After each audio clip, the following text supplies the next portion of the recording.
ठिकाणी रथोत्सवाची सुरुवात ही 149 वर्षापूर्वी झाली होती, ती आजपर्यंत तशीच अविरत आहे।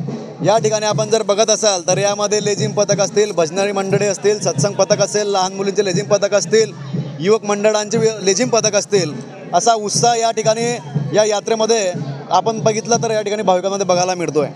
गेल्या अनेक वर्षापासूनची ही परंपरा गेल्या 5-7 पिढ्यांपासून जी चालू आहे ती पुढची येणारी पिढी अविरतपणे सांभाळत आहे आणि निश्चितच या ठिकाणी प्रति पंढरपूरप्रमाणे आषाढी एकादशीच्या दिवशी पूर्ण पिंपळा गावामध्ये शहरामध्ये एक अनोखा उत्सव या ठिकाणी आपल्याला पाहायला मिळतो।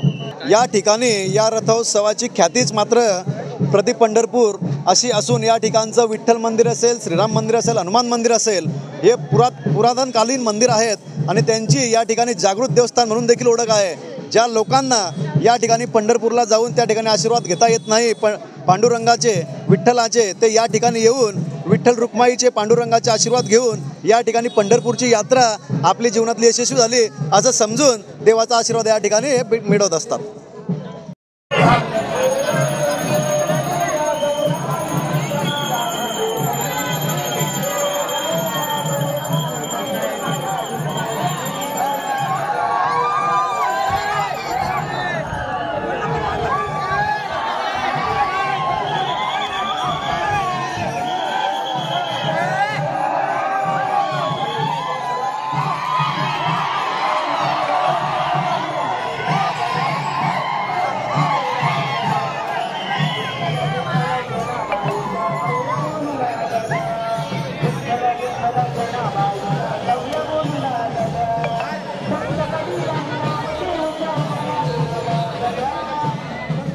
खंडितपणे चालू गेल्या आपण 2 वर्षाचा कार्यकाळ बघितला कोरोनाचा, तर त्यावेळेस फक्त कुठेही परंपरा खंडित नव्हता। आम्ही 5 पावलं पुढे तो रथ चालवत असू आणि अखंडपणे ही सगळी परंपरा या ठिकाणी आपण चालू राहिलेली पाहतोय।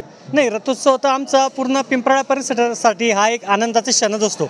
पिंपळामधले जे भाविक असतील, जे बाहेरगावानिमित्त नोकरीला गेले असतील, काही इथल्या मुली बाहेरगावानिमित्त लग्नाला गेले असतील, त्या या रथोत्सवानिमित्ताने खास या ठिकाणी उपलब्ध असतात।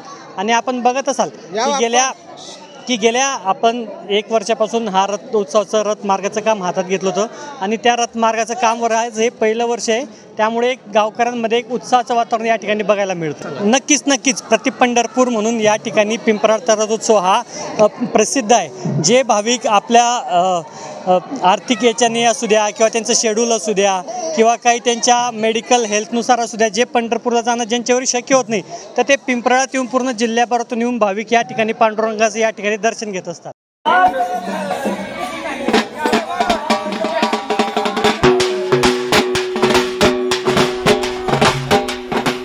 नगरीत आमचे नगरसेवक मयूर भाऊ कापसे यांनी सांगितलं की गेली 49 वर्षे, 149 वर्ष चालले आणि पुढच्या वर्षी 150 वर्षे या गावात जेव्हा रथ उत्सव असतो, एक आनंदाचं आणि चैतन्याचं वातावरण या ठिकाणी निर्माण होत असतं। प्रत्येकाच्या मनात जणू काही आपण पंढरपुरात आलेलो आहे हा भास होत असतो। ज्या भाविकाला पंढरपुरात जाता येत नाही तो प्रत्यक्ष पिंपळा नगरीत येतो आणि इथं पांडुरंगाचं दर्शन घेतात आणि या रथोत्सवाला प्रत्येकजण आनंदाने सहभागी रथ ओढला जातो।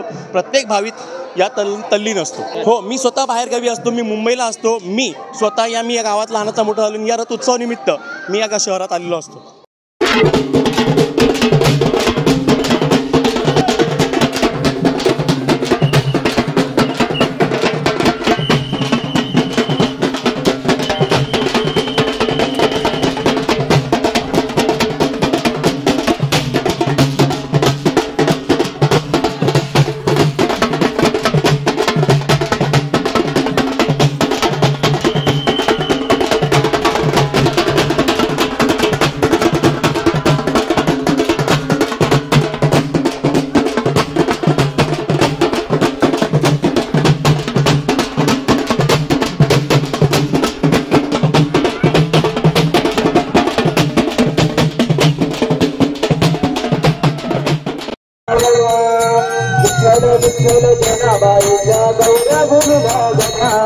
विठ्ठल विठ्ठल जनाबाईच्या गौऱ्या बोलू लागल्या, विठ्ठल जनाबाईच्या गौऱ्या बोलू लागल्या, विठ्ठल विठ्ठल जनाबाईच्या गौऱ्या बोलू लागल्या। एक चोरटी आपलीच बांधण बांधाया लागली, आपली बांधण बांधाया लागली, एक चोरटी आपलीच